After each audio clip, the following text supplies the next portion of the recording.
Seguimos en Cambio 21 hasta las 11 por la radio de la Unión Nacional de Clubes de Barrio y ahora estamos en comunicación con Celina Calore. Ella es economista del Centro Económico Scalabrini Ortiz, a quien le damos los muy buenos días. ¿Qué tal, Celina? Alejandro García te saluda. ¿Cómo estás? ¿Qué tal? Buen día, ¿cómo están?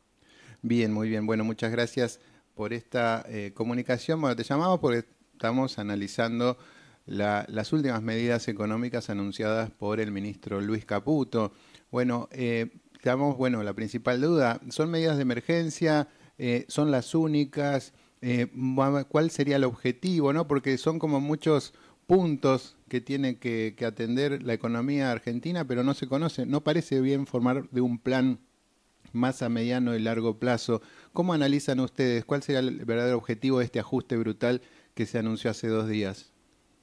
Bueno, tal como decís, se trata de medidas de emergencia y no de un programa económico integral, eso está claro. Se lanzaron 10, 12, 15 medidas que vienen solamente a generar un shock recesivo en la economía. ¿Qué quiere decir esto? La devaluación que se implementó de llevar al tipo de cambio oficial a 800 pesos por dólar tiene un impacto muy fuerte en los precios de la economía interna, que ya venían, por supuesto, montados en una inflación de más del 160% interanual.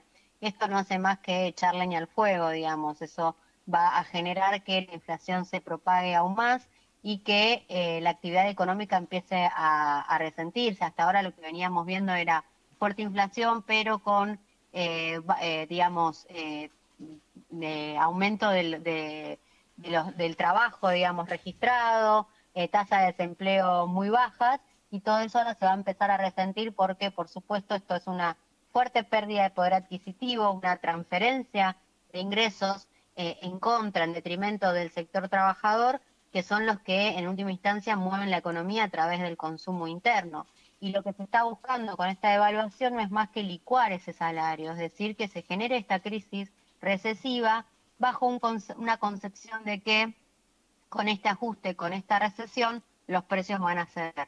Que también creemos que esto no se va a dar de esa manera porque en Argentina ya las causas de la inflación, si bien son multicausales, tienen un fuerte componente indexatorio y no se está presentando ninguna medida que ponga techo a esta inflación. Como vimos ayer, ahora aumentan los combustibles, se quieren llevar al precio internacional, entonces todavía queda que se incrementen un poco más. Ese aumento de combustibles golpea también a través de la cadena del transporte de todos los productos que nosotros consumimos, nuevamente en los precios finales de los bienes, y eso es toda una retroalimentación con un ingreso de las familias, de los trabajadores, de quienes tienen ingresos fijos, que no va a acompañar, por supuesto, estas variaciones demenciales. A ver, un aumento del tipo de cambio de un día para el otro del 120% es, digamos, un suicidio, digamos, económico en estas circunstancias, ¿no? ¿Por qué analizás vos que también que se alejó tanto de los conceptos que emitió durante la campaña el propio presidente, ¿no? Hablando de dolarización, de una estabilización a mediano y largo plazo, ¿no? En diferentes etapas, ¿no? Con respecto a lo que tiene que ver a la baja de la inflación. Ahora, en cambio, habla de un horizonte del ministro de 6 meses, pero el tema es si la situación social aguanta esos 6 meses, porque más allá de haber sido, de tener el valor, ¿no? Que significa haber sido votado por la mayoría de la población, tampoco le da un cheque en blanco para hacer cualquier cosa. No, bueno, cómo se fue alejando de algunas cuestiones, yo creo, en primer lugar, de la dolarización, bueno, porque empezó a ver cómo era la realidad del país, ¿no? Se está chocando con la realidad, con ciertas cosas que uno por ahí, o que él trae de un libro de economía, pero que en la realidad no aplica, y menos en querer aplicar medidas que están hechas para otros países del mundo y querer aplicarlas en la Argentina con todas las complejidades que nosotros tenemos. Lo de la dolarización, a mi juicio ya nació muerto en el sentido de que todos decíamos, es imposible que dolarice porque no tenemos dólares. Entonces, partiendo de esa base, hoy no lo va a poder hacer. Lo que tiene que generar para dolarizar es una hiperinflación. Y ahí sí tengo mi temor de que no esté de algún modo llevando a la economía a una hiperinflación para poder luego tener el argumento de la dolarización. Vamos a ver cómo sigue esto. Lo que ellos dicen desde el gobierno es que quieren evitar esta hiperinflación, pero la realidad es que vos no podés pensar que vas a evitar una hiperinflación devaluando la moneda un 120% de la noche a la mañana, con todo ese impacto en una economía que está muy resentida, con lo cual yo dudo, digamos, ya no se sabe verdaderamente qué es engaño y qué es realidad y hacia dónde quieren ir, porque además estas medidas, como decíamos al inicio, son medidas de emergencia y no sabemos para qué las están haciendo. O sea, no tenemos la proyección de corto o mediano plazo. Nos devaluamos, pero ¿cuál va a ser? ¿Qué vamos a hacer con esa devaluación? ¿Cuál va a ser el plan? No hay un plan de contingencia para los sectores que tienen ingresos fijos. Sí, bueno, van a aumentar la UH y la tarjeta alimentar, lo celebro porque sin eso sería todo mucho peor, pero no alcanza porque esta crisis la van a pagar los trabajadores que no reciben una UH, la van a pagar los jubilados que no están teniendo ningún tipo de compensación ante esta pérdida de poder adquisitivo del 50% de la noche a la mañana. Entonces, eso es lo que preocupa, que se lance un shock ortodoxo de esta manera, un shock de ajuste de esta manera, sin contemplar, sin tener ni una mínima sensibilidad social. También sumado que estamos en un mes de diciembre, con todo lo que conlleva el mes de diciembre para los argentinos y argentinas y nuestra historia reciente, y también las fiestas y bueno, un montón de cuestiones que pueden parecer superfluas, pero que no lo son, digamos. La verdad es que es eso, de mucha insensibilidad, y creo yo que por detrás está eso, ¿no? La idea de ajustar, licuar los salarios y generar una fuerte crisis, y siempre sabemos que de las crisis hay ganadores y perdedores. Y hay que sumarle también, bueno, ya adelantaron que van a retirar los subsidios a las tarifas de servicios públicos, poniéndose como plazo el mes de abril. También se habló en el día de ayer de el intento de cambiar la movilidad jubilatoria, ¿no? Para pasarla a que sean los aumentos por decreto. Como decías vos, no se ve un plan claro más allá de esto que uno puede imaginar o sugerir, ¿no? La posibilidad de generar una crisis para poder entonces ahí sí llevar adelante, no así, porque, a ver, los dólares siguen sin faltar para poder llevar adelante una dolarización. Decíamos el factor social, la insensibilidad, nombraste vos también con respecto a estas medidas. ¿Vos creés que también el factor político, de qué manera se analiza esto, ¿no? Con los diferentes informes también que se conocieron ayer de algunos bancos internacionales, lo ponían a este punto, ¿no? Como central. Una cosa es cómo aplicar estas medidas y otra también, ¿no? De qué manera va a repercutir en la sociedad. Y el impacto social todavía creo que no se está viendo porque es muy reciente. Pero, a ver, yo pensaba en un jubilado o una jubilada que cobró este mes o que todavía está cobrando en el mes de diciembre su haber mínimo, no va a poder comprar ni la mitad de lo que compró el mes pasado. Sobre un haber mínimo que ya es paupérrimo. Estamos hablando de un haber mínimo prácticamente, más que mínimo, pobre, digamos, ya era bajo. ¿Sí? Ahora que eso va a tener un impacto, digamos, la evaluación en una pérdida de poder adquisitivo, pensemos, digamos, eso, cuando queramos ir con nuestro salario o ahora en el mes de diciembre a comprar cosas, nos vamos a dar cuenta que no podemos comprar ni la mitad de lo que comprábamos el mes pasado.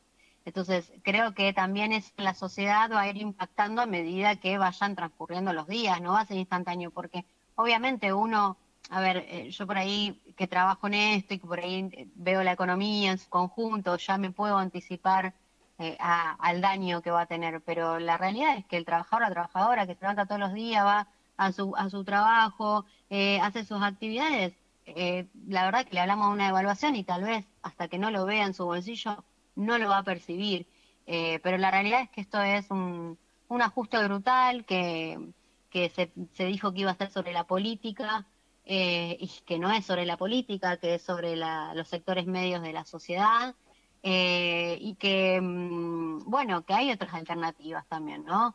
Hay alternativas a que la crisis lo paguen siempre los mismos y que sea el pueblo. Hay alternativas mirando otros sectores de la economía, mirando los ingresos del Estado, no solamente el gasto, no querer achicar el gasto y dejar pasar algunas cuestiones sobre los recursos y la recaudación. Entonces, más de lo mismo en estos momentos de crisis, y creo que en esta vez va a ser muy duro y se va a sentir fuerte. De eso te quería preguntar justamente, ¿no? Porque en las palabras tanto del ministro como de los diferentes voceros hablan de como que no había alternativa a este ajuste. ¿Había opciones también para, si bien de los diferentes sectores, hasta el propio Unión por la Patria, Sergio Massa había reconocido que un ajuste de los gastos había que hacer, pero digamos, ¿era la única medida posible ahora?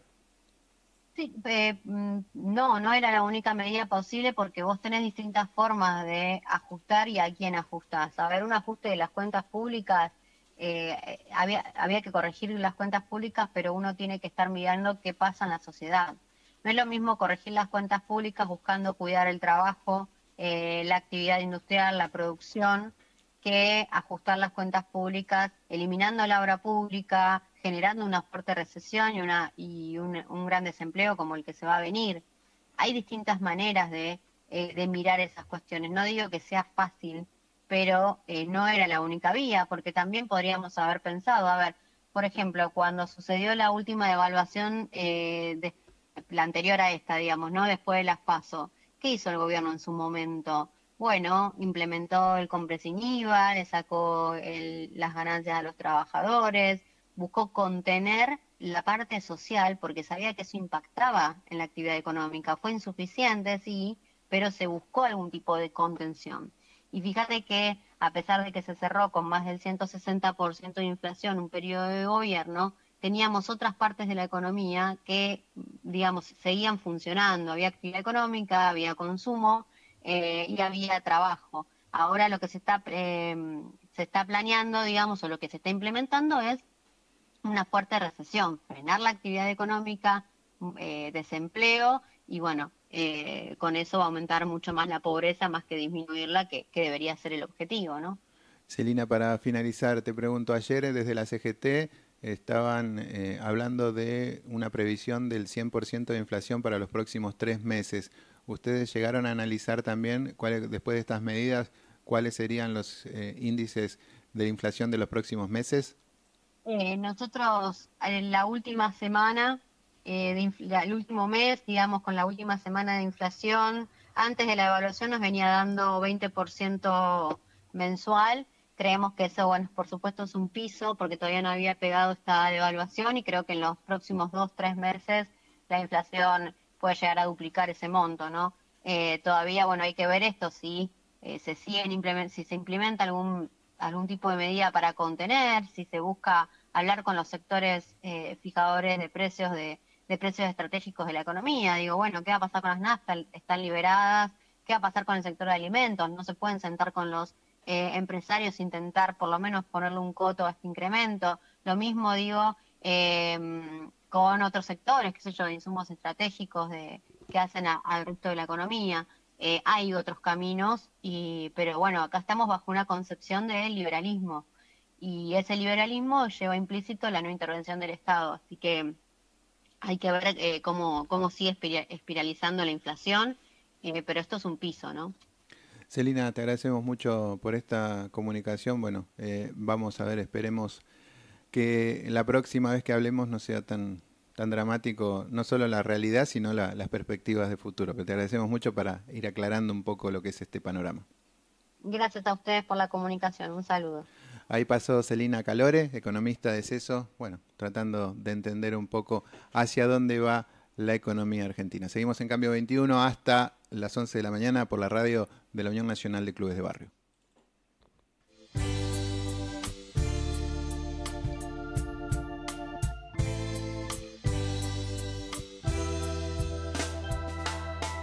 Es terrible percibir que te vas y no sabes el dolor que has dejado justo en mí.